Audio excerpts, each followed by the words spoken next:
नमस्कार, दिन भर की बड़ी खबरों में आपका स्वागत है। मैं हूं परवीन शेख। आज इस बुलेटिन में बात होगी राहुल मानहानि मामले में गुजरात हाईकोर्ट में हुई सुनवाई की, शरद पवार के ऐलान से सियासी घमासान की। बात करेंगे कर्नाटक को लेकर कांग्रेस के बड़े दावों की, साथ ही जानेंगे सुप्रीम कोर्ट में बिल्किस बानो केस की क्यों टली सुनवाई, और बुलेटिन के आखिर में बात होगी पहलवानों के धरने से मुश्किल में फंसी बीजेपी की। इसके साथ ही और भी कई बड़ी खबरों से आपको करवाएंगे रूबरू, लेकिन तमाम बड़ी खबरों से पहले एक नजर सुर्खियों पर।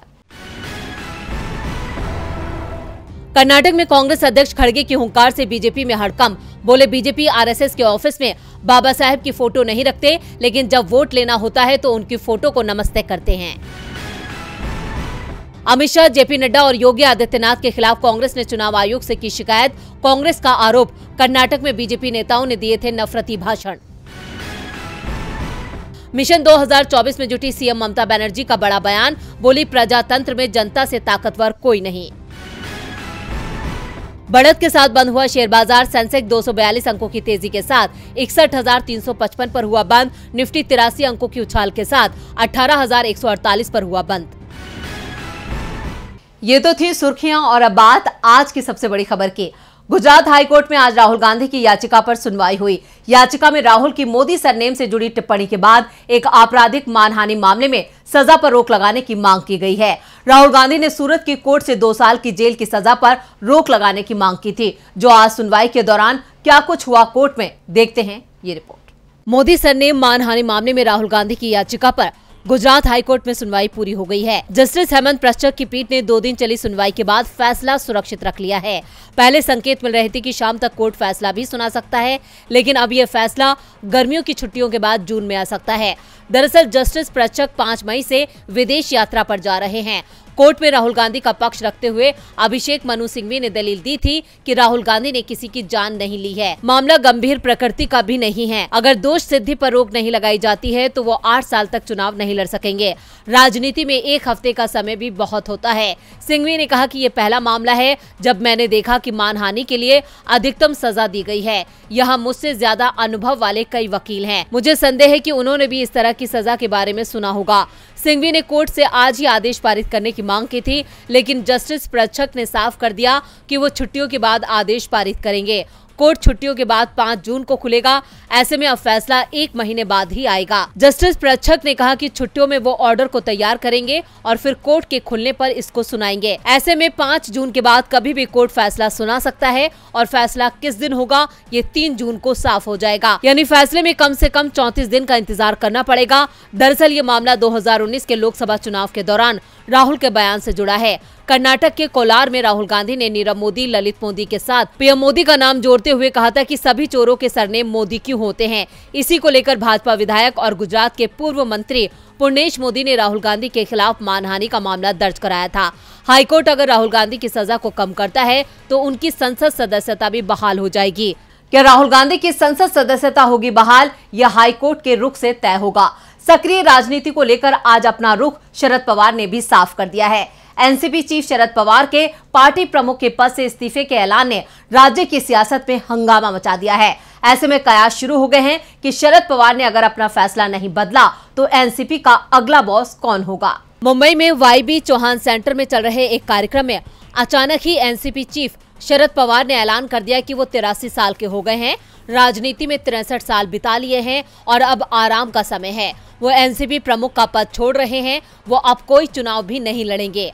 राज्यसभा का कार्यकाल 3 साल का बचा है। इसके बाद किसी सदन के सदस्य नहीं रहेंगे, लेकिन पार्टी का मार्गदर्शन जरूर करते रहेंगे। पवार के ऐलान के बाद से अचानक वाईबी चौहान सेंटर में एनसीपी के तमाम नेता और कार्यकर्ता पहुंच गए। सभी पवार के सामने हाथ जोड़कर खड़े हो गए और पवार से इस्तीफा वापस लेने की मांग करने लगे। लेकिन पवार अपने फैसले पर डटे हुए थे तो समर्थक भी अड़ गए थे। लेकिन अचानक ही अजीत पवार का बयान सामने आ गया। अजीत पवार ने कहा कि शरद पवार ने उम्र को देखते हुए ये फैसला लिया है। वो पार्टी के सभी कार्यक्रमों में मौजूद रहेंगे। अध्यक्ष नहीं है इसका मतलब ये नहीं है कि वो पार्टी नहीं है। आप भावुक ना हो, जो भी नया होगा हम उसके साथ खड़े रहेंगे।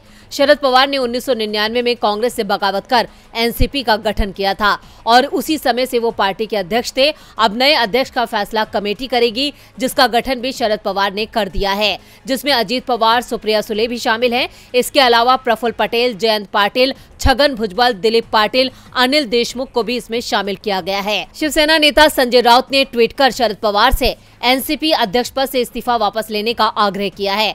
साथ ही राउत ने ये भी कहा कि शरद पवार कोई भी फैसला लें, लेकिन एमवीए की मजबूती पर कोई असर नहीं होगा। हम सभी सहयोगी दल एकजुट हैं। अब सवाल ये उठ रहे हैं कि अगर पवार अपना इस्तीफा वापस नहीं लेंगे तो उनकी जगह किसको एनसीपी की कमान सौंपी जाएगी। अजीत पवार, सुप्रिया सुले, प्रफुल्ल पटेल के साथ कई नाम शामिल हैं। शरद पवार अपनी सियासत से हर किसी को हैरान कर देते हैं। हैरान करने वाली खबरें तो कर्नाटक से भी आ रही हैं। आज कांग्रेस ने अपना घोषणा पत्र जारी करके बीजेपी को हैरान कर दिया है। आज कांग्रेस अध्यक्ष मल्लिकार्जुन खड़गे की मौजूदगी में पार्टी ने अपना मैनिफेस्टो जारी कर दिया है, जिसमें पुरानी पेंशन बहाल करने का वादा किया है। इस मौके पर राज्य के पार्टी अध्यक्ष डीके शिवकुमार, रणदीप सुरजेवाला और सिद्धारमैया भी मौजूद थे। कांग्रेस ने अपने चुनावी घोषणा पत्र में 5 गारंटियों को दोहराया है। तो क्या है कांग्रेस की गारंटी, देखते हैं इस रिपोर्ट में। कर्नाटक विधानसभा चुनाव के लिए कांग्रेस ने अपना घोषणा पत्र जारी कर दिया। पार्टी अध्यक्ष मल्लिकार्जुन खड़गे ने घोषणा पत्र जारी करते हुए कहा कि हम कर्नाटक की जनता से किए गए वादों पर पूरी तरह से खरा उतरेंगे। इस दौरान खड़गे ने पुरानी पेंशन योजना पर जोर देते हुए कहा कि राज्य में हमारी सरकार बनने पर इसे बहाल करने का काम किया जाएगा। साल 2006 के बाद के कर्मचारियों के लिए पुरानी पेंशन बहाल की जाएगी। खड़गे ने कहा कि बजरंग दल और पीएफआई जैसे संगठनों पर कड़ी कार्रवाई की जाएगी। कांग्रेस ने अपने चुनावी घोषणा पत्र में 5 गारंटियों को दोहराया है। गृह ज्योति, गृह लक्ष्मी, अन्न भाग्य, युवा निधि और शक्ति, ये 5 गारंटियां कांग्रेस की है। मैनिफेस्टो जारी करते वक्त राज्य के पार्टी अध्यक्ष डीके शिवकुमार, रणदीप सुरजेवाला और सिद्धारमैया भी मौजूद थे। कांग्रेस के घोषणा पत्र में क्या है खास? नंबर 1, महिलाओं को आत्मनिर्भर बनाने के लिए मुफ्त बस यात्रा की योजना। नंबर 2, गृह ज्योति योजना के माध्यम से 200 यूनिट मुफ्त बिजली दी जाएगी। नंबर 3, अन्न भाग्य योजना में 10 किलो चावल की गारंटी। नंबर 4, अगले 5 सालों में किसान कल्याण के लिए 1.5 लाख रुपए। नंबर 5, फसल नुकसान की भरपाई के लिए 5,000 करोड़ रुपए, हर साल 1,000 करोड़ रुपए दिए जाएंगे। नंबर 6, दूध पर सब्सिडी को 5 रुपए से बढ़ाकर 7 रुपए किया जाएगा। नंबर 7, नारियल किसानों और अन्य के लिए एमएसपी सुनिश्चित की जाएगी। 224 सदस्यीय कर्नाटक विधानसभा में 10 मई को मतदान होगा और वोटों की गिनती 13 मई को होगी। कुल 3,632 उम्मीदवार मैदान में हैं, जिनमें बीजेपी के 707 और कांग्रेस के 651 उम्मीदवार हैं, जबकि 1720 उम्मीदवार निर्दलीय चुनाव लड़ेंगे। आपको बता दें कि कल बेंगलुरु में बीजेपी अध्यक्ष जेपी नड्डा ने पार्टी का घोषणा पत्र जारी किया था, जिसे विजन डॉक्यूमेंट नाम दिया गया है।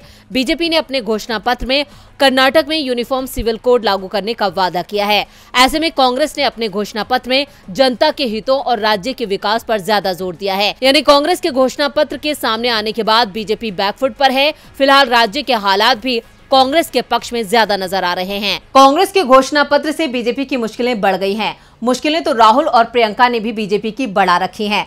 कर्नाटक के सियासी संग्राम में कांग्रेस के सभी दिग्गज आज ताल ठोक रहे थे।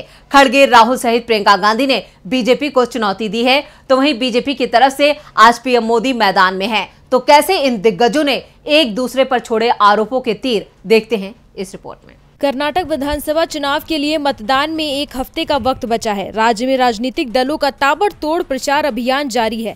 कांग्रेस इस बार पूरी ताकत के साथ मैदान में है। आज खड़गे ने कांग्रेस का घोषणा पत्र जारी करते हुए बीजेपी को आड़े हाथों लिया, तो वहीं राहुल गांधी ने आज 2 जनसभाएं और 1 रोड शो किया और कांग्रेस की दूसरी बड़ी स्टार प्रचारक और पार्टी महासचिव प्रियंका गांधी के 4 कार्यक्रम हुए, जिसमें 1 जनसभा और 3 रोड शो शामिल है। कर्नाटक की सत्ता पर काबिज बीजेपी हर कीमत पर जीतने के लिए कांग्रेस से 2-2 हाथ कर रही है। आज पीएम ने बीजेपी के लिए वोट मांगे और कांग्रेस पर जमकर निशाना साधा, तो वहीं राहुल गांधी ने भी पीएम मोदी को आड़े हाथों लेते हुए कहा कि बीजेपी ने मैनिफेस्टो जारी किया है। बीजेपी बताए कि पिछले 5 साल में मैनिफेस्टो में किए गए कितने वादे पूरे हुए हैं। मोदी जी कर्नाटक की जनता को बताइए कि बीजेपी सरकार ने पिछले मैनिफेस्टो का 70% काम किया ही नहीं। राहुल यही नहीं रुके, उन्होंने आगे भी कहा कि सिलेंडर 400 से 1100 रुपए हो गया, पेट्रोल 70 से 102 हो गया, कुकिंग ऑयल 60 से 200 हो गया, 42% युवा बेरोजगार है, 40 करोड़ फिर से गरीब हो गए, 90 लाख छोटे व्यापार बंद हो गए। प्रधानमंत्री जी 91 छोड़िए, इन आंकड़ों को देखिए, अब तो कर्नाटक के लोगों की बात कीजिए। आज प्रियंका गांधी ने कांग्रेस के लिए धुआंधार प्रचार किया। प्रियंका ने बीजेपी को चुनौती देते हुए कहा कि मैं बीजेपी के तमाम नेताओं को यह चुनौती देती हूं, एक चुनाव तो जनता के मुद्दे पर लड़कर दिखा दे। पीएम मोदी ने आज पहले कर्नाटक के चित्रदुर्ग में रैली की, फिर विजयनगर गए, जहां उन्होंने कांग्रेसी नेताओं पर जमकर निशाना साधा। पीएम ने कहा कि ये लोग गाली की सेंचुरी लगाने की राह पर हैं। पीएम के इस बयान से साफ है कि बीजेपी जनता से जुड़े मुद्दे न उठाकर सिर्फ विक्टिम कार्ड खेल रही है। अब ये जनता को तय करना है कि वो किसका साथ देते हैं, लेकिन राज्य में इस वक्त बयानों का दौर काफी तेज है। कर्नाटक की लड़ाई में कांग्रेस पूरी ताकत के साथ डटी हुई है। इधर इंसाफ की लड़ाई लड़ रही बिल्किस बानो को आज फिर निराश होना पड़ा। बिल्किस बानो के दोषियों की रिहाई के मामले में आज सुप्रीम कोर्ट में सुनवाई टल गई। अब एक हफ्ते बाद 9 मई को अगली सुनवाई होगी। अगली सुनवाई में सुप्रीम कोर्ट अंतिम सुनवाई को लेकर निर्देश जारी करेगा। बिल्किस बानो केस में जब से दोषियों की रिहाई पर मुहर लगाई गई है, तब से देश में बस एक ही आवाज गूंज रही है और वो है न्याय की। बिल्किस बानो के लिए इंसाफ मांगा जा रहा है। वहीं ये मामला सुप्रीम कोर्ट तक भी जा चुका है, जहां गुजरात और केंद्र सरकार यू टर्न लेती नजर आ रही है। सरकार ने कहा कि हम इस मामले में विशेष अधिकार का दावा नहीं कर रहे हैं। दरअसल पिछली सुनवाई में केंद्र और गुजरात सरकार ने विशेष अधिकारी का दावा करते हुए कहा था कि वो सुप्रीम कोर्ट के रिहाई संबंधी दस्तावेज मांगने के फैसले पर पुनर्विचार याचिका दाखिल करना चाहते हैं। इस पर सुप्रीम कोर्ट ने आज अपना रुख बताने को कहा था कि वो अपने दावे की पुष्टि के लिए पुनर्विचार याचिका दाखिल करेंगे या नहीं। इस दौरान कोर्ट ने यू टर्न ले लिया है। वहीं बिल्किस ने अपनी याचिका में गुजरात सरकार पर अपने मामले के दोषियों को समय से पहले रिहा करने का आरोप भी लगाया है। कोर्ट ने पिछली सुनवाई में कहा था कि अगर सरकार दोषियों को रिहा करने की वजह नहीं बता पाती है तो कोर्ट अपना निष्कर्ष निकालेगा। अब इस हफ्ते बाद 9 मई को अगली सुनवाई होगी। अगली सुनवाई में सुप्रीम कोर्ट अंतिम सुनवाई को लेकर निर्देश जारी करेगा। इस मामले में जिन आरोपियों ने अभी तक जवाब दाखिल नहीं किया है, उन्हें 2 हफ्ते में हलफनामा दाखिल करने का समय दिया गया है। बिल्किस को कब मिलेगा इंसाफ, ये अब भी बड़ा सवाल बना हुआ है। सवालों में तो मोदी सरकार भी है। अमेरिकी सरकार के एक पैनल ने एक बार फिर भारत का नाम काली सूची में डालने की मांग करते हुए कहा है कि बीजेपी सरकार के कार्यकाल में अल्पसंख्यकों पर जुल्म बढ़े हैं। और क्या कुछ कहा है अमेरिकी पैनल ने, देखते हैं इस रिपोर्ट में। अमेरिका के एक सरकारी पैनल ने फिर से भारत को चुभने वाली बात कही है। अमेरिका के एक वैश्विक धार्मिक स्वतंत्रता आयोग ने अपनी रिपोर्ट में कहा है कि पीएम मोदी की सरकार में अल्पसंख्यकों के खिलाफ घटनाओं में इजाफा हुआ है। अमेरिकी आयोग ने धार्मिक स्वतंत्रता के मामले में भारत को ब्लैकलिस्ट करने की भी सिफारिश की है। पहले भी इस पैनल की ओर से भारत के खिलाफ सिफारिशें की जाती रही है, लेकिन अमेरिका का विदेश मंत्रालय उसकी रिपोर्ट्स को खारिज करता रहा है। इस बार अमेरिकी विदेश मंत्रालय इस रिपोर्ट को मंजूर कर सकता है। अमेरिकी विदेश मंत्रालय हर साल एक लिस्ट जारी करता है, जिसमें वो धार्मिक स्वतंत्रता के आधार पर देशों को शामिल करता है। कुछ ऐसे देशों पर अमेरिका प्रतिबंध लगाने पर भी विचार करता है जिनकी रैंकिंग कम होती है। फिलहाल धार्मिक स्वतंत्रता के मामले में अमेरिका ने चीन, ईरान, म्यांमार, पाकिस्तान, रूस और सऊदी अरब को ब्लैकलिस्ट में रखा हुआ है। अब अमेरिकी पैनल ने इस सूची में भारत, नाइजीरिया और वियतनाम को भी रखने की सिफारिश की है। अमेरिकी आयोग ने अपनी सालाना रिपोर्ट में कहा है कि मुस्लिम और ईसाई मजहब से जुड़े लोगों को टारगेट किया गया है और उनके खिलाफ सोशल मीडिया पर आपत्तिजनक पोस्ट भी किए गए हैं।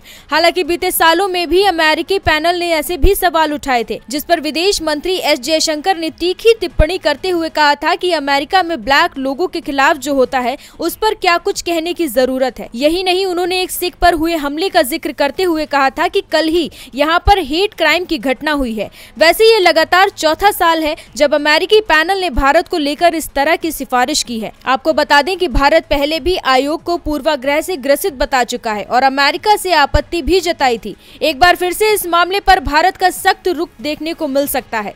और बुलेटिन के आखिर में बात पहलवानों के धरने की। दिल्ली के जंतर मंतर पर आज 10वें दिन भी पहलवानों का धरना जारी है। विपक्ष लगातार पहलवानों के समर्थन में आगे बढ़ रहा है। इस बीच पहलवानों ने पोस्टर्स के जरिए बृजभूषण शरण सिंह की पोल खोली है। पहलवानों के इस पोस्टर वोट से अब बीजेपी सांसद बृजभूषण की मुश्किलें बढ़ना तय माना जा रहा है। क्या है पूरी खबर, देखते हैं इस रिपोर्ट। पहलवानों का धरना आज 10वें दिन भी दिल्ली के जंतर मंतर पर जारी है। देश के नामी रेसलर, भारतीय कुश्ती संघ के अध्यक्ष और बीजेपी सांसद बृजभूषण शरण सिंह पर यौन शोषण का आरोप लगाते हुए जंतर मंतर पर लगातार विरोध प्रदर्शन कर रहे हैं। विपक्ष भी पहलवान के साथ खड़ा है। आज किसान नेता राकेश टिकैत भी जंतर मंतर पहुंचे और पहलवानों का समर्थन किया। इस मामले में अब आरोप प्रत्यारोप का दौर भी जारी हो चुका है। आज 10वें दिन पहलवानों ने बीजेपी सांसद के खिलाफ पोस्टर वॉर छेड़ दिया, जिससे मामला और भी गर्मा गया। इन पोस्टरों में एक तरफ बृजभूषण शरण सिंह के आपराधिक रिकॉर्ड हैं, तो वहीं दूसरी तरफ पहलवानों के रिकॉर्ड को दिखाया गया है कि उन्होंने देश के लिए किन किन चैंपियनशिप में मेडल जीते। पोस्टर्स में विनेश फोगाट, बजरंग पुनिया, साक्षी मलिक के साथ बृजभूषण का नाम और उनके रिकॉर्ड दिखाए गए हैं। पोस्टर के माध्यम से यह तुलना की गई है कि एक तरफ बृजभूषण के आपराधिक रिकॉर्ड हैं और दूसरी तरफ देश के लिए पदक जीतने वाले पहलवानों के रिकॉर्ड हैं। खबरों के मुताबिक बृजभूषण के खिलाफ केस दर्ज कराने वाली महिला पहलवानों में से 2 के बयान आज दर्ज हो सकते हैं। सभी पीड़ितों के बयान दर्ज कराने के बाद बृजभूषण को जांच के लिए भी नोटिस भेजा जा सकता है। पहलवान बृजभूषण सिंह की गिरफ्तारी की मांग को लेकर धरने पर बैठे हुए हैं। उनकी मांग है कि वह अपने पद से इस्तीफा दे। अभी तक हर राजनीतिक दल की तरफ से पहलवानों को समर्थन मिल रहा है। साथ ही रोज नए नए राजनीतिक दलों के द्वारा जंतर मंतर पर प्रदर्शन किया जा रहा है। इस पूरे घटनाक्रम में दिल्ली पुलिस ने सुप्रीम कोर्ट के आदेश के बाद बृजभूषण सिंह के खिलाफ 2 अलग-अलग FIR दर्ज की हैं। पहलवानों का कहना है कि जब तक बृजभूषण सिंह को गिरफ्तार नहीं किया जाता, तब तक वे जंतर मंतर से हटने नहीं वाले हैं। तो आज इस बुलेटिन में बस इतना ही। देखते रहिए DB लाइव। नमस्कार।